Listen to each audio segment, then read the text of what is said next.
and I hope you're well. I'm going to walk you through now how to get SAP certified. Excuse the nail colour, I'm going to get them taken off and put a nude on before I go onto client site, okay? So don't worry about that. I'll be more functional consultant relevant for them. But for now, I'm just repping the pink. We all know, you know. I talk with my hands, so just because you're like, how can you walk on a client side? Like, I've been working from home, so don't worry about that. I'm going to walk you through now SAP certification. So I just want you to know, depending on, you know, which area of SAP you're doing. So if you're doing like more on-prem or like private cloud based, you're going to have a different certification to if you're just doing fully in the cloud. So if you do like, I don't know, maybe multiple tenants, or complete cloud. So for example, I this year did procurement certification for S/4HANA 1709 for procurement, and I generally don't need to actually update it that much, maybe every 3 years. I'll have to check that. But if you do a cloud certification, you need to do that I think 4 times a year, so every time that they have a new release, and like update to the cloud so you stay relevant. So if you've got a cloud project, is very different to a normal on-premise project, because a cloud project you have scope items and it's a lot more user-friendly and it's literally all within the cloud. So SAP tries to guide you a lot more. They try to give you more like like everything all pre-done for you. So like even process flows, test scripts and stuff like that. So just be mindful when you think of certification, you know, and like where do you want to go, and also which industry you're going to go in. So a lot of industries may probably stay on-prem, and also like what direction you would want to go to in your career. So if that's always good to just sit down, have a think about like those little things. And worst case scenario, if you just get certification on premise, you can get cloud later on. So just try and think like long term what you would want to go into. But now I'm on. So for me personally, I would like a cloud certification as well. Like at the end of the day, if you've got a degree, or even if you don't got a degree, like it's just another exam and you can learn it. So I'm currently on the SAP UK, so this is like relevant for UK, but I'm sure if you want to do the US, then you just go sap.com/US, and then I'll put the link in the bio. So it's sap.com/UK/training certification. So overall, this website will have everything you need. You've got your overview, you've got the learning framework, you've got the SAP education and course directory, so you can see just generally like all the courses. You've got SAP global certification there. You've got the learning hub. So for example, every time you do a certification, all the materials that you need will be in the SAP Learning Hub.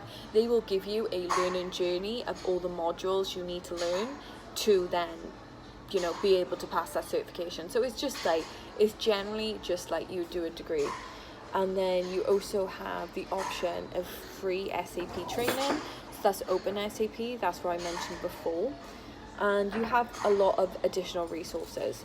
So what I would recommend, for me, when I learn a module or anything, I need to actually see the business process. I need examples of the business process, and that's the most important thing. Once you understand the business process, SAP just falls naturally into place, especially when you're like in the cloud. So if you're going to do the cloud, so what I would say is, for example, if you're going to do procurement, so I would do like the P2P cycle. So I would just do a flow diagram, and then what I would tie into it then the transaction. So if you're doing like private cloud or on-prem, you could tie in the transaction codes, but private cloud, then you could try in the transaction code and the relevant theory tile. I would definitely say you need theory, you need to be completely aware of theory, because everything's in theory now, because it's all for the client facing. So always tie in, you know, first of all, understand the business process, make it very easy for yourself, whatever way that works for you. I'm a diagram person, really sorry about the background noise. I currently got my niece and nephew over so yeah, you know, then draw the picture out. That's what I've done. I find it a lot easier because once I can understand it, I can see on a day-to-day basis, then I'll just tie in then the theory tiles that work with it. And when you obviously know the business process as well, how you use what is theory tiles. So theory tiles is like an app, for example, create purchase requisition, create purchase order, display material, create material.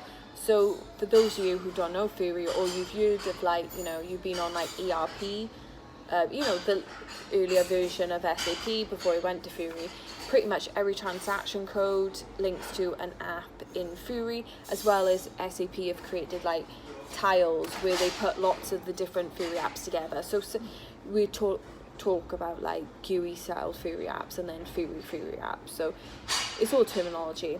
But I would say this website has everything you need on of it. It has all the courses as well. If you want more tailored questions, so for example, someone from Instagram said to me they work in sales and how would I go about doing my certification, I then asked for like more information from him. So explain to me what you do on a day-to-day basis.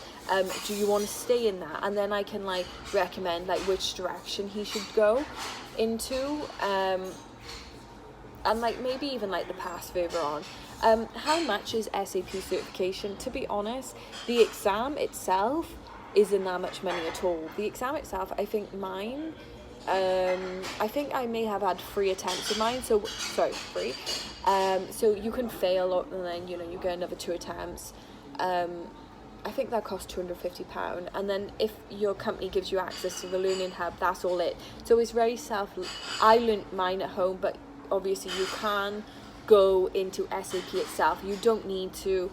I know a lot of consultancy companies as well do send their grads over abroad, and they do it that way, and they teach them in the classroom base. All that matters for you, and it's both company relevant and specific, and like how much budget you have or how much time you have as well, because especially if you're a consultant in demand, it's very hard for you to take all that time off work. So for me personally, I find experience is a lot better than just having a certification, because a lot of people like a certification, especially when you're an absolute fresh graduate, just shows you that you know how to do an exam. But it does help as well your company bill you a bit higher because you are certified. Overall, it all comes together as one package. So I hope that really helps. I have tried my best. I'm not going to lie to you. I've only done 1 certification. And I just went to the Learning Hub. I searched my certification. So your certification or exam you're going to take will give you the exact course ID. So I just went into the Learning Hub with the course ID. I downloaded my learning map, my learning journey, and then I just started cracking on the courses, and I took the exam. You can do the exam either in a classroom or at home. At home, someone will watch you for the exam on Zoom, but you can't see them watching you the whole time, but it just makes it a lot easier and friendly. So that's what helped me do my certification quite easy, I would say. So I hope it helps, and let me know if you have any questions or whether you want me to tie it to your life or how you can do it and everything like that. I love the questions. It saves me creating any ideas, so always feel free, drop a comment, message me on social media. I love to help, and thank you so much for reaching out to me and taking time out of your day to even do that. Sorry about the noise, and have an amazing week. See ya.